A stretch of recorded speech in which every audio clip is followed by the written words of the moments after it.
Hello everybody, welcome to the challenge that I've been waiting for a while now. Can you beat BTD6 with just the Beast Handler? Now obviously we're going to add in the hero at the end so that I can get camo and everything.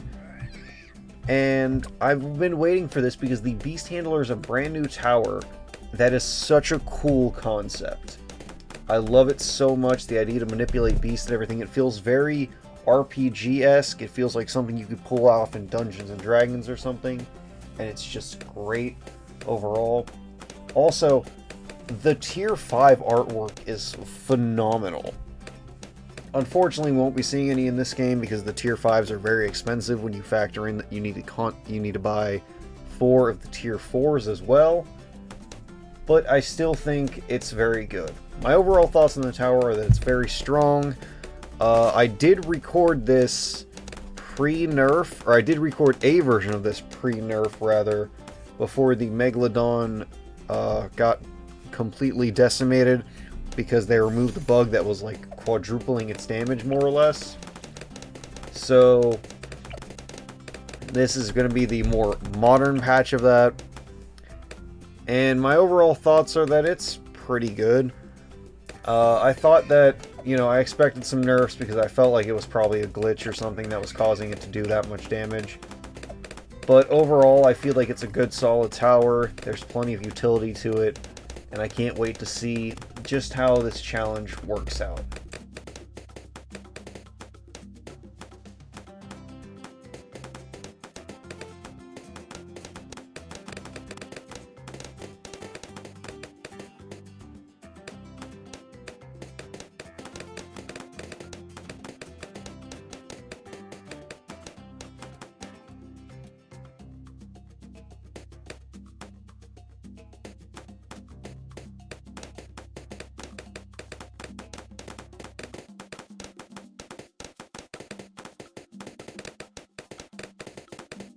Alright, we get Etienne right before round 13 ends so we can get a level up on him. That's a very smart strategy. And now, let's see how this goes. My plan is to...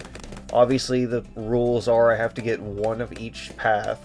So I at least want to have all 3 tier 3s ready for the Moab.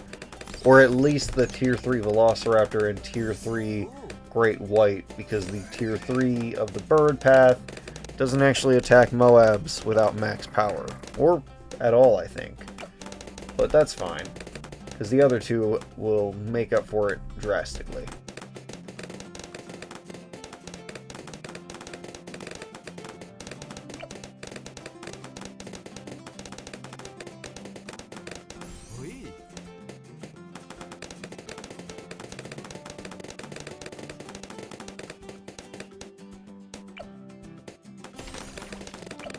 And here we see the main gimmick of the Beast Handler, being able to merge the beasts together to create a more powerful little sub-tower. I'm explaining this because there are a couple people I have who are subscribed to my channel, mostly my friends who don't actually play BTD6, or maybe you just stumbled across this and didn't know about the new update or what it did.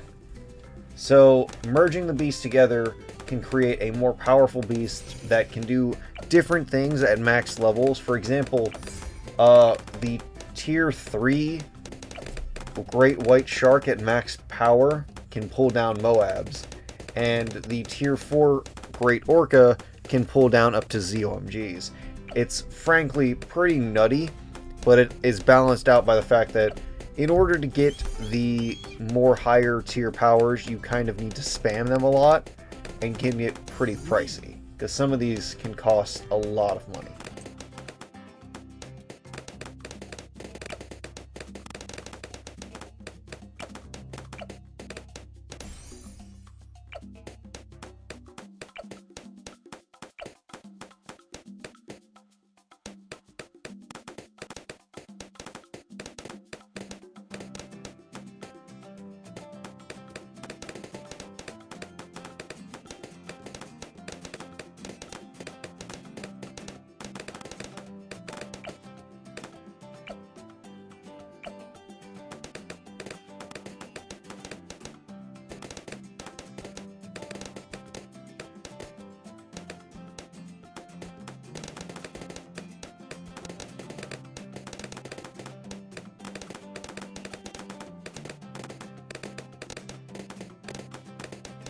Alright, we've got one tier 3. That's pretty good. That'll help us out a lot.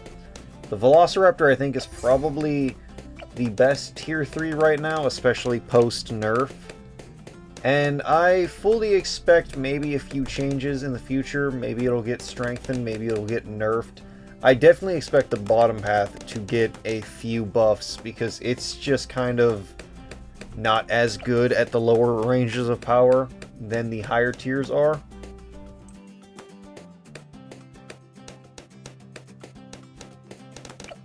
Alright, cue the Jaws theme, because here comes the Great White. Again, another great solid tier 3, but post-nerf, it's not nearly as great as it used to be. But I still think it's pretty solid. I hear a lot of people say that's bad now. I don't think it's bad. It's basically like an automatic hook-in ability for the Pirate Lord at high levels, or at the higher beast power. I don't think it's as awful as everyone tries to make it out to be. Alright, and here comes the Moab. We can get the Golden Eagle now, which, as you see, doesn't do anything to fight the Moab, but it does help us push back the ceramics. So the next hardest round is round 63, and since we can't get any of the tier 5s, because they're all extremely expensive and require 4 beast handlers of that bottom path, or that path exactly, the plan is just to get all of the tier 4s and see if they can hold off. Let's find out.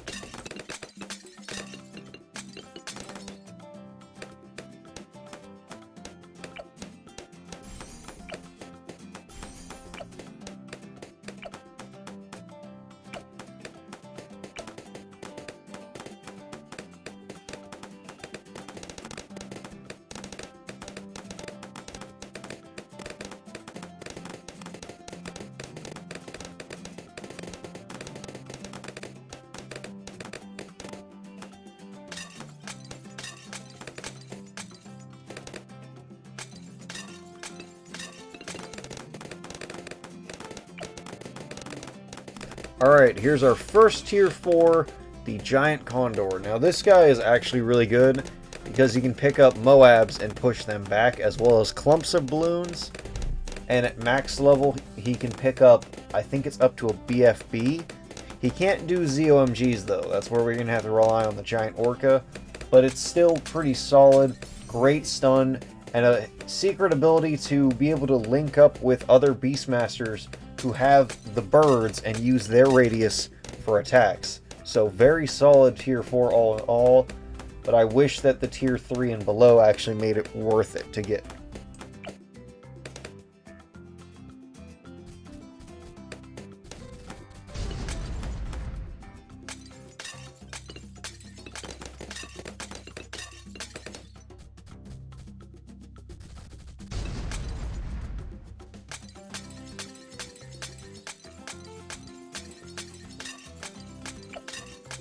God, the T-Rex is so cool.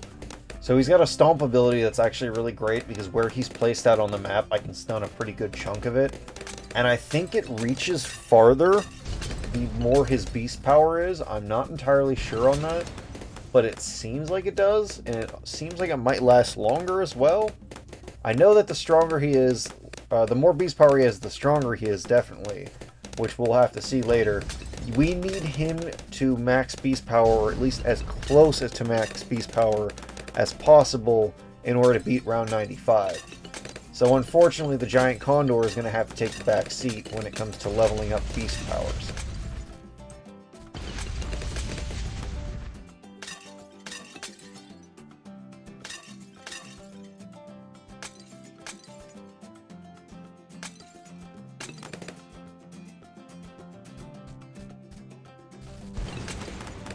Great time. Tracking MOAB.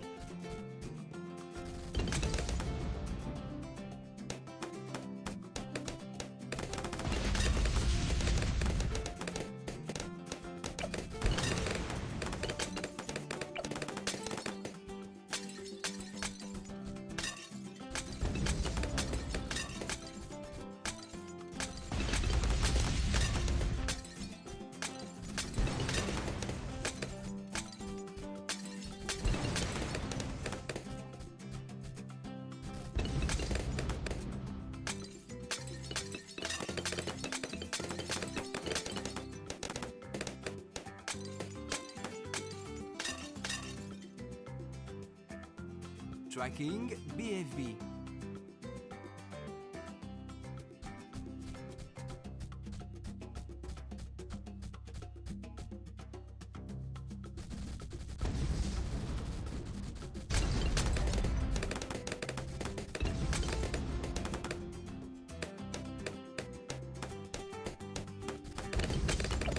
Alright, and here we get the last tier for the Orca. Now, I know that it's not nearly as strong as it used to be. Again, I'm going to be mourning the nerf this entire video, Jesus. But I think overall it's still pretty good. And from here, the plan is going to be to just start buffing these guys up. We need to get as the Orca and the T-Rex to max beast power as soon as possible. And the best way to do that is to just start spamming. So let's get started.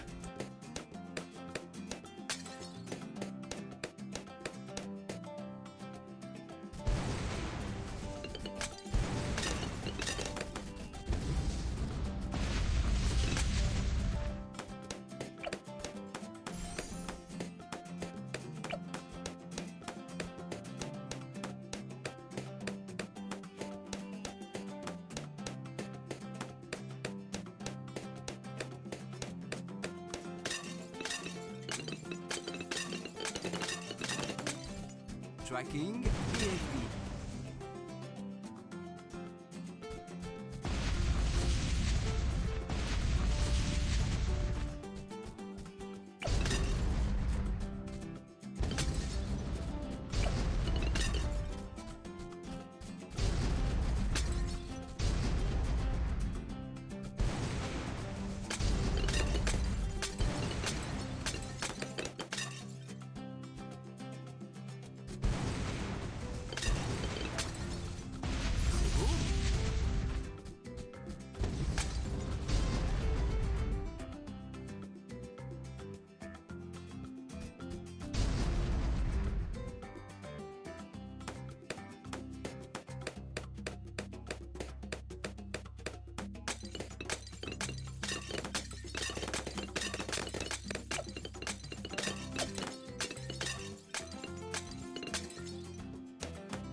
My first attempt at this, I really thought we were going to create a regrow farm on 76, but I guess that goes to show you why the T-Rex is the king of the dinosaurs.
So here we are on round 80, and unfortunately the Orca does not have enough to pull in the ZOMG, but still, we have a lot on hand, because look at just how much damage the T-Rex and the Orca are doing.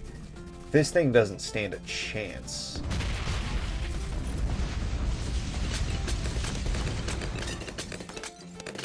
A great time.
Unfortunately, we're still not at max power for the Orca, but by the next time we see ZOMGs, we definitely will be, because I'm pretty sure we make enough this level to actually get the max for it.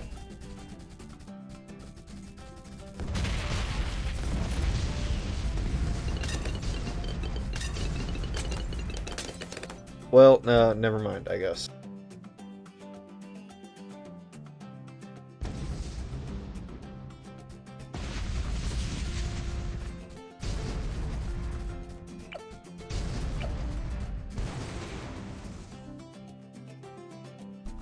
Wow, just really forcing me to eat my words, huh?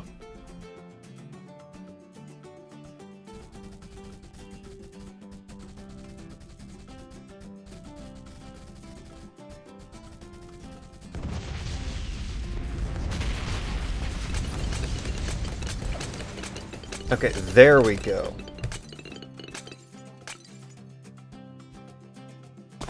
Alright, so the next plan is to buff the dinosaur to max, because he's going to be the one we need to help, since the giant condor can't actually hit leads. A great time.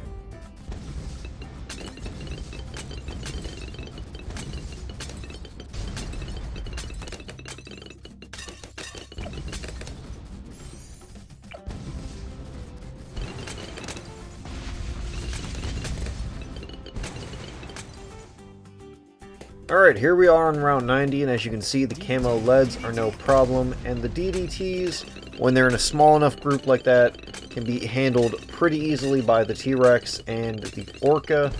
The problem's going to come in rounds 95 and 99, when they're both in massive clumps and also fortified. But you'll see when we get to that.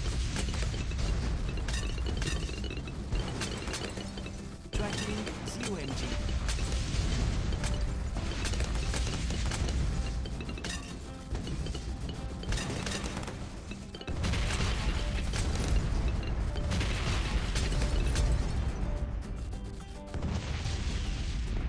A great time.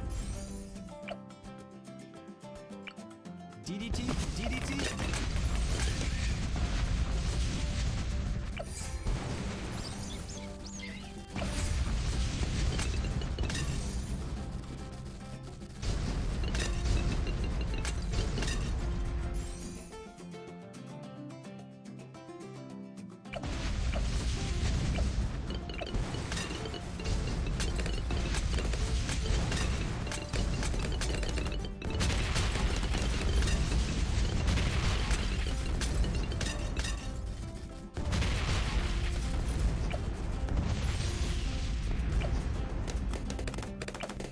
So as you see, the initial camo rush is not that difficult.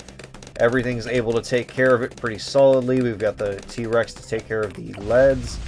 The difficulty comes from this right here. Now, I knew I was going to need the stun from the T-Rex and Etienne's UCAV, and this one actually had it go through a couple times. That took me at least a good 30 minutes the first time I did it to actually try and get it right. But when I did it the first time, I also super buffed up the giant conductor, not the Tyrannosaur. So that one's probably on me.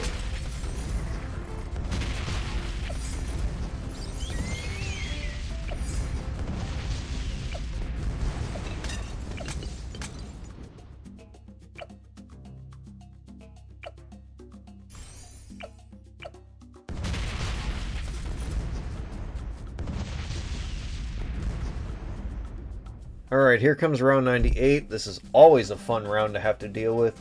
But as you can see, the giant condor's actually doing surprisingly well at holding back a good chunk of the BFBs and being able to just whip around the entire board thanks to the way I placed some of the other towers.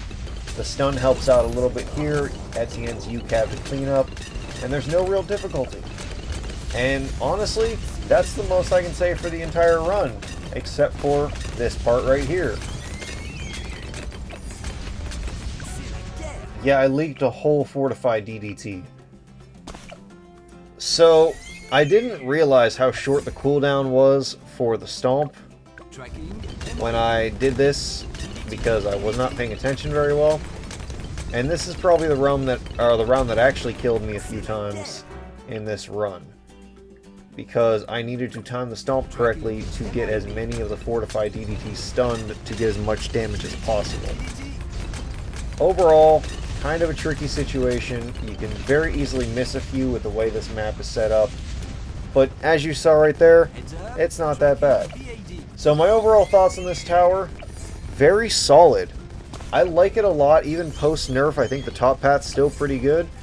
I don't know if I would say that we're going to get any nerfs for it again.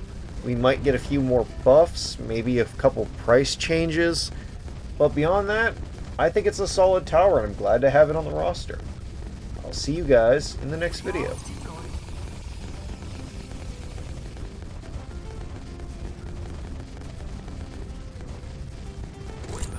Yeah, Etienne's kind of hard carrying the DPS right now.